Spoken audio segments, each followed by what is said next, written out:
சரண் Krishna YouTube சேனலுக்கு உங்களை அன்புடன் வரவேற்கின்றேன். பங்குனி மாதம் பௌர்ணமி திங்கட்கிழமை வழிபாடு செய்பவர்கள் எப்படி வழிபாடு செய்யணும், அது மட்டும் இல்லை பங்குனி உத்திரம் வழிபாடு எப்படி குலதெய்வத்திற்கு செய்யணும் அப்படிங்கிறத பற்றி தான் இந்த வீடியோவில் தெளிவாக நம்ம பார்க்க போகிறோம். நம்ம சேனலில் உள்ள வீடியோவை ஃபஸ்ட் டைம் நீங்கள் பார்க்குறீங்க அப்படின்னா மறக்காமல் நம்ம சேனலை சப்ஸ்கிரைப் பண்ணி வச்சுக்கோங்க. நம்ம சேனலில் தொடர்ந்து குலதெய்வ பதிவுகள், ஆன்மீக தகவல்கள் வந்து கொண்டே இருக்கும். வாங்க வீடியோக்குள்ளே போகலாம்.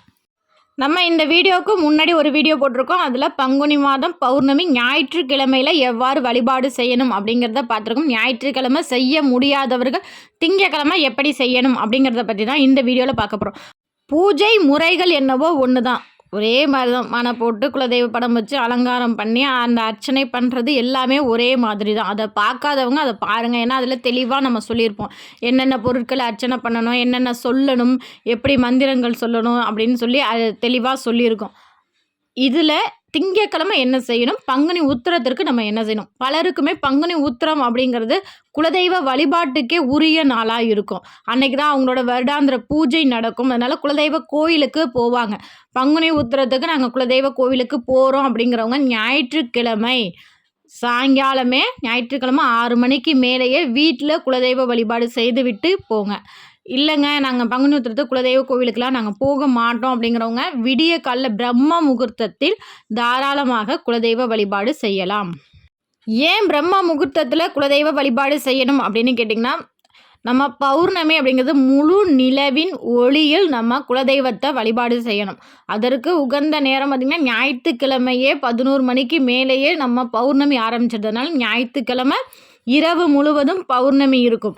திங்கக்கிழமை மதியம் 1 மணியோட பௌர்ணமி முடிவுகிட்டது. அதனால தான் பிரம்ம முகூர்த்தத்தில் நம்ம குலதெய்வ பூஜை அப்படிங்கிறது செய்யணும்.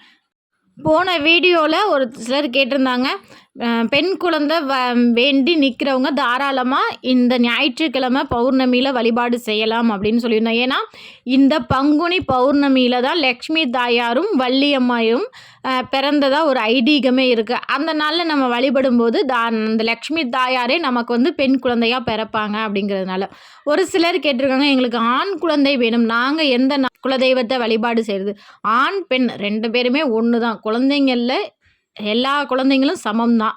இருந்தாலும் ஆண் குழந்தை அப்படிங்கிறது நம்ம குலதெய்வ கோவிலில் நம்ம பரம்பரை வரிசையில் நிற்கிறதுக்கு முதன்மையான குழந்தைங்க அப்படின்னு பார்த்திங்கன்னா அது ஆண் குழந்தையால் மட்டும்தான் நிற்க முடியும். ஏன்னா பெண் குழந்தை இன்னொரு வீட்டில் கட்டி கொடுத்ததுக்கப்புறம் அவங்க கணவரோட குலதெய்வம் தான் உங்களுக்கு முதன்மை குலதெய்வமாக இருக்கும். அந்த வகையில் பார்த்திங்கன்னா உங்கள் குலதெய்வ கோவிலுக்கு நீங்கள் எப்பெல்லாம் போகிறீங்களோ அப்போல்லாம் உங்கள் குலதெய்வத்தை வேண்டுங்க. எனக்கு அடுத்து உன்னை வணங்குறதுக்கு எனக்காக ஒரு வாரிசை கொடு அப்படின்னு சொல்லி மனதார வேண்டுங்க. கண்டிப்பாக உங்களுக்கு ஆண் குழந்தை பிறக்கிற பிரார்த்தம் இருக்குது, உங்களுக்கு ஆண் குழந்தையினால் நன்மை மட்டும்தான் நடக்கும் அப்படின்னா கண்டிப்பாக குலதெய்வம் உங்களுக்கு ஆண் குழந்தை கொடுக்கும். திங்கக்கிழமை பங்குனி உத்திரத்துக்கு நீங்கள் கோயிலுக்கு போகிறீங்க அப்படின்னா 11:15 மணிக்குள்ளே உங்கள் குலதெய்வத்திற்கு பொங்கல் வைத்து குலதெய்வத்தை வணங்கிடுங்க. ஏன்னா 11:15க்கு மேலே உத்திர நட்சத்திரம் முடிவடைகிறது. இந்த பௌர்ணமியும் உத்திர நட்சத்திரமும் கூடிய நாளில் கூடிய நேரத்தில் நம்ம குலதெய்வத்தை வணங்கும் போது நமக்கு எப்போதுமே குலதெய்வத்தை வணங்குற ஒரு பலன் கிடைக்கும் இல்லைங்களா, அது இரட்டிப்பாக கிடைக்கிற ஒரு யோகம் இந்த பங்குனி உத்திரத்துக்கு இருக்கிறதுனால யாரெல்லாம் குலதெய்வ கோயிலுக்கு போகிறீங்களோ 11:15 மணிக்குள்ளே பொங்கல் வச்சு குலதெய்வத்தை வழிபாடு செய்துருங்க. நாங்கள் குலதெய்வ கோவிலுக்கு போகலை, வீட்டிலையே வழிபாடு செய்யலாமா அப்படின்னு கேட்டால் தாராளமாக செய்யலாம். அதற்கு பிரம்ம முகூர்த்தத்தில் பௌர்ணமி பூஜை செய்யலாம்.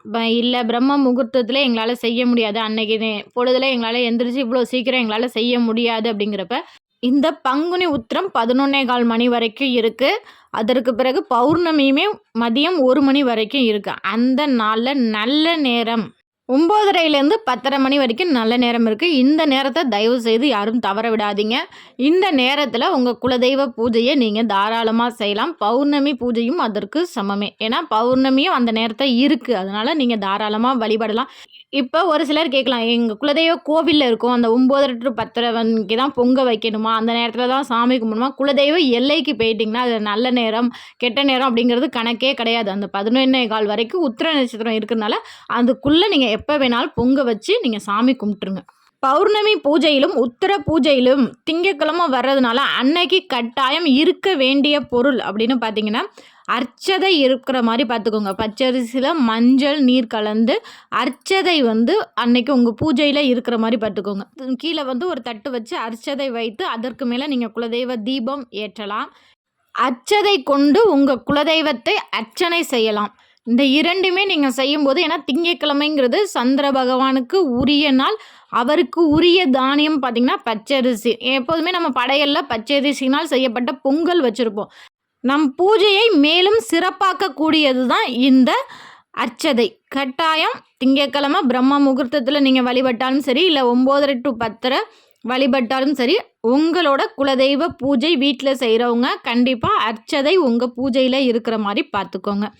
ஒவ்வொரு மாதமும் வரக்கூடிய பௌர்ணமியில் குலதெய்வ கோவிலுக்கு போகிறவங்க ரொம்ப சிறப்பு. கட்டாயம் போக முடிகிறவங்க போங்க. அங்கே கூட்டு வழிபாடு, ஒவ்வொரு சில குலதெய்வ கோவிலில் பார்த்திங்கன்னா பௌர்ணமி அன்னைக்கு குத்து விளக்கு பூஜை அப்படின்னு சொல்லி கூட்டு வழிபாடு ஏதாவது செய்கிறாங்க அப்படின்னா அந்த வழிபாடில் போய் கலந்துக்கோங்க. உங்களுக்கு நிறைவேறாத ஆசைகள் உள்ள உங்கள் வாழ்க்கையில் என்ன தேவையோ அந்த கூட்டு வழிபாடு மூலம் நீங்கள் வழிபட்டீங்க அப்படின்னா விரைவில் நடக்கும். அப்படி போக முடியாதவங்க தாராளமாக வீட்டில் இதே போல் குலதெய்வத்திற்கு மாதம் பௌர்ணமி பூஜை எளிய முறையில் செஞ்சு பாருங்கள். கண்டிப்பாக நல்ல மாற்றம் ஏற்படும்.